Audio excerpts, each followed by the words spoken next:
7:30 वाजलेत आणि आपण चालू ऐतिहासिक किल्ले गोविंदगडावर सकाळी फेरफटका मारायला.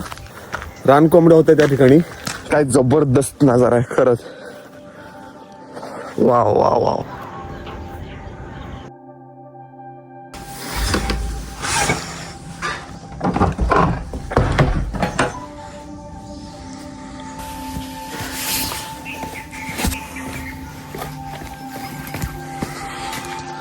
तर गुड मॉर्निंग, नमस्कार, जय शिवराय मंडळी. तर आज सकाळी 7:30 वाजलेत आणि आपण चालू ऐतिहासिक किल्ले गोविंदगडावर सकाळी फेरफटका मारायला. आणि खूप छान असं धुकं पडलंय, तुम्ही बघू शकताय. मस्त धुकं आहे आणि हिवाळ्यात हीच तर खरी मजा आहे. कारण बरीच लोक हिवाळ्यातच सकाळी लवकर उठतात, धावतात, पळतात आणि दिवसभराचा जोश हा सकाळीच जमा करून ठेवतात. तर आपण पण आज चाललोय ऐतिहासिक किल्ले गोविंदगडावर आणि हा सगळा प्रवास तुम्हाला या व्हिडिओच्या माध्यमातून दाखवतो. ऐतिहासिक किल्ले गोविंदगड पण दाखवतो थोडाफार.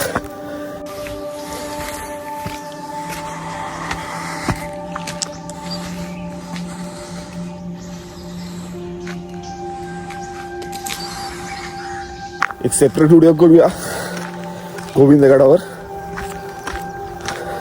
रानकोंबड्या दिसत आहेत बघा. रानकोंबड्या होत्या त्या ठिकाणी.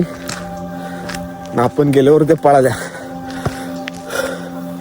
सूर्योदय झालेला आहे. खूप छान असा नजारा आहे, बघताय तुम्ही. सगळीकडे धुकं आहे आणि मस्तपैकी त्यात सूर्य दिसतोय, चमकतोय मस्तपैकी. खूप छान प्रकारे सूर्योदय झालाय.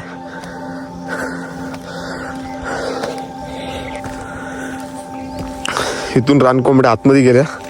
या ठिकाणी होत्या, आपण तिथून आलो खालून. ऐतिहासिक किल्ले गोविंदगडावर आहे. म्हणजे चिपळुणातील खूप जणांना माहिती असेल हा किल्ला. कारण चिपळूणचा केंद्रबिंदू, मानबिंदू बांधलेला हा ऐतिहासिक किल्ले गोविंदगड आहे आणि आमच्या घरापासून जवळच आहे. घराच्या मागेच आमचा किल्ला आहे आणि खूप वेळा मी येतो. आत्ता जो आपण आलो होतो या इकडून आलो. सानेवरून येणारी वाट आहे. म्हणजे सानवाडी आमच्याकडे, या ठिकाणी देऊळवाडी, तिकडे सानवाडी. तर सानेवरून येणारा हा रोड आहे आणि करंजेश्वरी मंदिराच्या मागच्या बाजूला ज्या पायऱ्या गेल्यात त्या इथून वरती येतात आणि हा दोन्ही मिळून या ठिकाणावरून किल्ल्यावर जातात. त्या ठिकाणी समोर आपल्याला बुरुज दिसतोय. आता आपण किल्ल्यावर आलो. किल्ल्यावर यायला खालून जास्त टाइम जात नाही, कारण मी पण धावतच आलो. तसं वर म्हटलं तर 10 ते 15 मिनटं किल्ल्यावर खालून वरती यायला लागतात. आणि मस्त वातावरण आहे, खूप धुकं आहे. पक्ष्यांचा आवाज तुम्ही ऐकताय मागे. त्या बाजूला सूर्य दिसतोय आपल्याला. सूर्यास्ताचा नजारा एकदा बघून घ्या.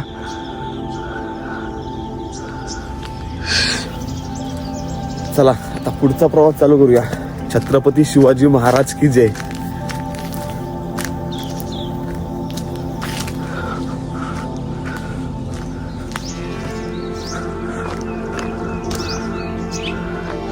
इथून एंट्री आहेत आणि मगाशी मी म्हटलं की तुमच्याला पार्किंगची व्यवस्था आहे. जर तुम्ही गाड्या आणणार असेल तर ही जागा, इथं तुम्ही गाड्या लावू शकता.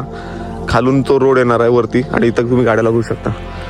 जर तुम्ही गाडी घेऊन किल्ल्यावर आलात तर खूप मस्त नजारा आहे. पहिला ह्या बुरुजावर जाऊया. इथून जो नजारा दिसतो तो माझा फेवरेट आहे.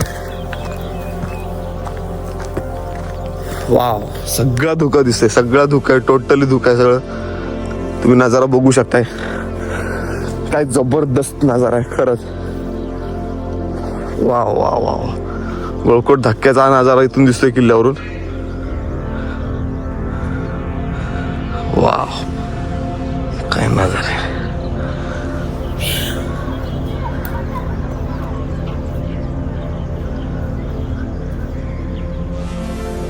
खूप छान वाटतंय. सकाळी आलोय किल्ल्यावर.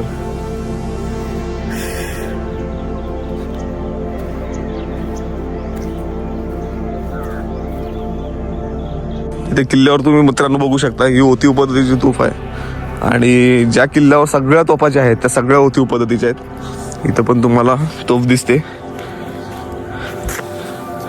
काही तोफ उडवल्यावर तुटतात देखील, तशी तोफ तुटलेली आहे.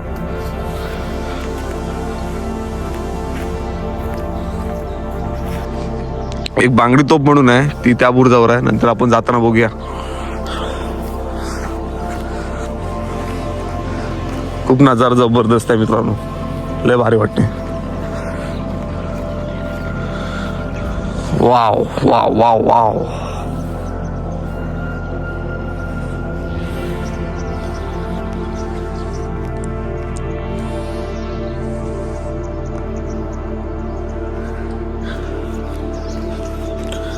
किल्ल्यावर आता पुरेशी साफसफाई झालेली आहे. म्हणजे राज्य सामाजिक प्रतिष्ठानच्या माध्यमातून किल्ल्यावरची साफसफाई केली जाते. स्वच्छता मोहीम दर रविवारी केली जाते. त्यामुळे हा किल्ला आता तुम्हाला दिसताना चांगला ऊर्जा अवस्थेत दिसतोय.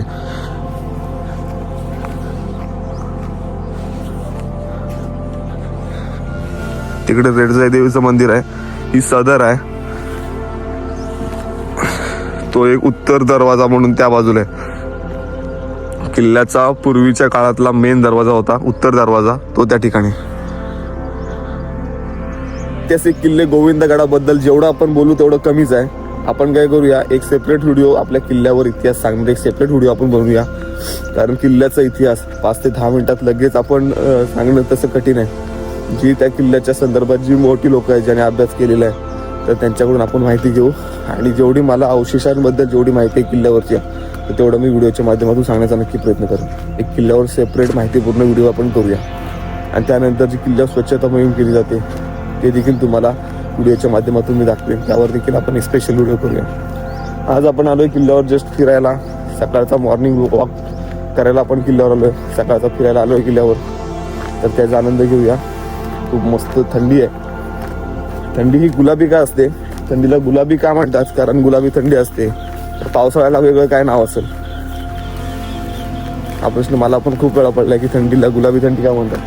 तशीच ही गुलाबी थंडी आहे. तुम्हाला देखील माहिती असेल गुलाबी थंडी का म्हणतात तर कमेंटमध्ये नक्की सांगा. या इथे देखील तोफा ठेवलेल्या आहेत. सदर पाण्याचा हौद. पाण्याच्या हौद मध्ये जरा बघूया आपण. जुन्याचा गाणं आहे. पक्ष्यांचा थवा बघा, किती पक्षी उडाले. हा पाण्याचा हौद आहे. त्या ठिकाणी चुन्याचं गाणं आहे. म्हणजे किल्ल्याच्या बांधकामासाठी जे गोल चुन्याचा जो वापर करायचा, तर त्याचा घाणा म्हणून हा चुन्याचा गाणं आहे. ते हा चुन्याचा गाणं आहे.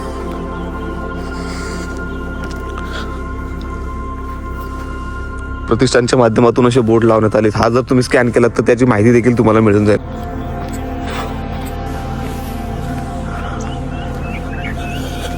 इथेही मित्रांनो बांगडी तोफ आहे. मागाशी जी बोललो होतो महाराष्ट्रात 19 आहेत, तर त्यापैकी हा बांगडी तोफ ती जी तोफ आहे ही बांगडी तोफ आहे. याला या लोखंडाच्या बांगड्या असतात, जेणेकरून ही जी तोफ उडवल्यावर जी रेंज असते ती खूप लांब असते.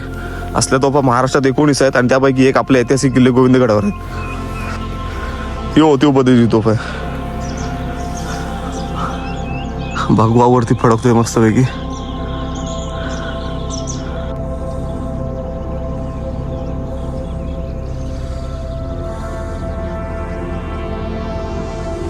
चला आता आपण परत चाललो. भरपूर वेळ झाला. पुढे आपल्याला मार्केटमध्ये काम आहे. मार्केटचं काम करू आणि त्यानंतर थोडा चिपळूणात फेरफटका मारू. तर चला.